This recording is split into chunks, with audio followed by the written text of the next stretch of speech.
don't get me wrong. I appreciate it, guys. I appreciate it that you guys are here. But if you're here wondering or here to find out if Tears of the Kingdom is a much better game than Breath of the Wild, if Tears of the Kingdom somehow surpasses one of the greatest games of all time, I think you're wasting your time. What I mean by that, let's look through the review roundup and find out what's going on with the game and what the critics have to say. And honestly, is what you expect. Just trust me. So I'm going to start off with IGN, who gives a score of 10 out of 10. And what they have to say about the game, they said The Legend of Zelda Tears of the Kingdom is an unfathomable follow-up to one of the greatest games ever made, somehow improving upon it in nearly every way, be it with simple quality of life improvements, a genuinely exciting story, or widely creative new building mechanics that make you rethink what is possible. So IGN came with, first of all, they're 10 out of 10, and the person who wrote this review, I read it, and could give it 11 out of 10, he would. It could hardly find any faults or anything he had bad to say about the game. The only thing bad he had to say about the game was slight performance hiccups, but he loved everything else about it.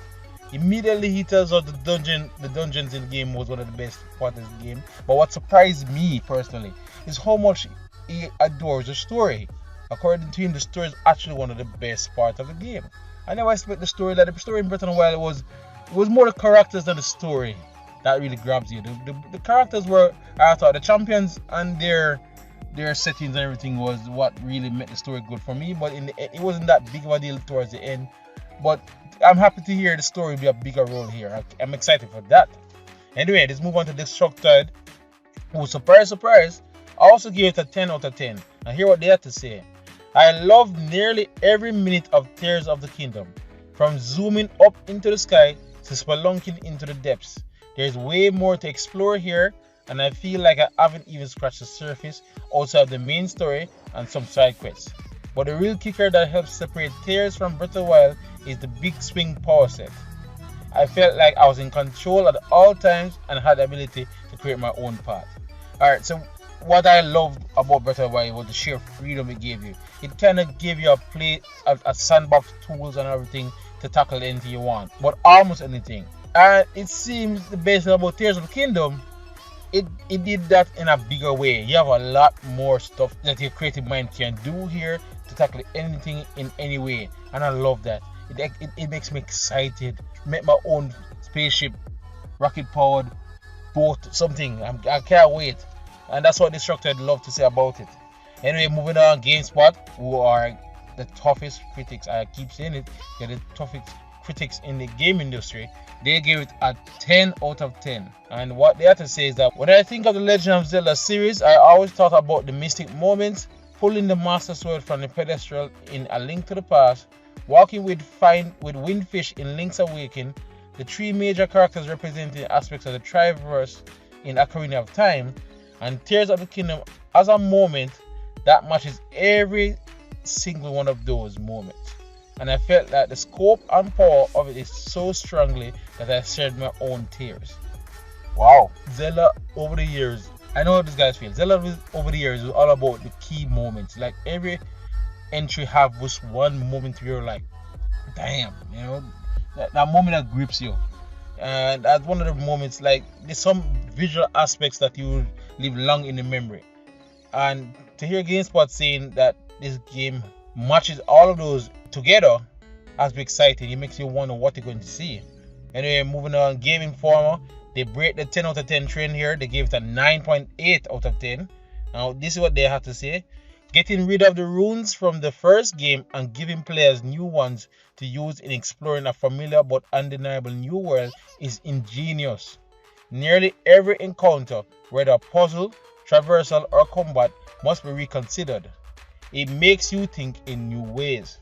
Yes, at first when I saw the reviews, I was like, wait, we ain't getting but the runes? You gotten so used to how you fight and how you explore using the runes. Like, immediately I'm thinking to myself, say, I will longer have unlimited bombs. That's gonna be messed up. But more and more I read this review from Game Informer, they're telling you that the new powers you have, especially the building mechanic, it makes you do so much more that you immediately forget about the runes. it opened up the game to much better possibilities, and that itself is exciting. Alright, let me turn the page. And there I go, James Radar now, which is the lowest credible score I could find. And they give it a 4.5 out of 5. And this is what they have to say. You make the vehicles you want, you fight with the weapons you choose, and explore whatever section of the world appeals to you. Sometimes your tinkering is a success, and sometimes you fail spectacularly. But it never stops being fun.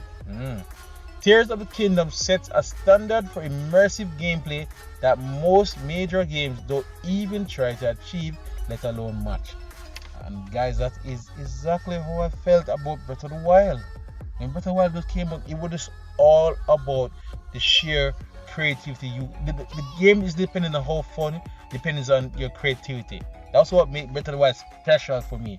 To hear that Tears of the Kingdom not only matches that, but sets it apart from it is exciting. I want to play this game right now. It's going to be a fun game, as long as you put your mind into ways that you never expect it should go. Games Radar, I understand where you're coming from. But yes, generally overall the game got a 96 on Metacritic out from 83. So there's one down from the 97 from Breath of the Wild. And it's largely due to one review. I'm trying to remember the review there that they gave it a 6 out of 10. I didn't get a chance. I read some of the review, but yeah, it's from a site I've never seen before. So I didn't put much credence in it. But largely saying this game is a masterpiece and literally one of the games of the decade, or games of our time. Games of all time, sorry. It seems so. Of course, you have to play it yourself to make your own opinion, but based on what we're seeing here with the reviewers, it is a generally loved game. The performance, as I said to you, each review touched on the performance a little bit, and I know it's a major concern for a lot of people. And I've seen in some of the footages that there are stuttering going about. But what I gathered is that it is either that big of a deal, or it is the same as Breath of the Wild.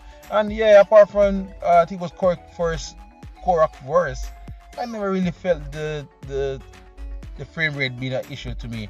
But what is also very crucial is that IGN also confirmed, along with some others, that they did not find even one single bug in the game. And this is after we coming from the old Redfall situation. So that alone is impressive. But yeah, guys, it's if you love Breath of the Wild, but you had your issues. Listen, if you love Breath of the Wild, or you hated Breath of the Wild, and you ticked off the reason why you hate Breath of the Wild because the lack of dungeons, the lack of enemy variety, and the weapons break too fast, where is the excuse now? What is holding you back now? Nintendo answered your questions and knocked it out of the park. All those stuff are gone. So you're getting the game, right? There's nothing holding you back now, right? That's all I'm saying. I'm not trying to say this as a Nintendo fanboy. I'm just saying those are the general excuses or general worry about Breath of the Wild, and all that has been thrown out the window now for Tears of the Kingdom. The only thing left, I guess, the only thing is left that is not in 4K. But you know, if you use emulation, apparently you can get it in 4K. But the point is, the game is spectacular, and it seems that a game you must at least try. At least try it. But anyway, that's it. That's it. Zelda Tears of the Kingdom review roundup. 10 out of 10s everywhere. I'm MM. Thanks for listening. And of course, for more review roundups, we just did one for Redfall. As well as if you want interested in anything in gaming, animation, or Blender skits, you're already at the right place. Blue Crescent Studio.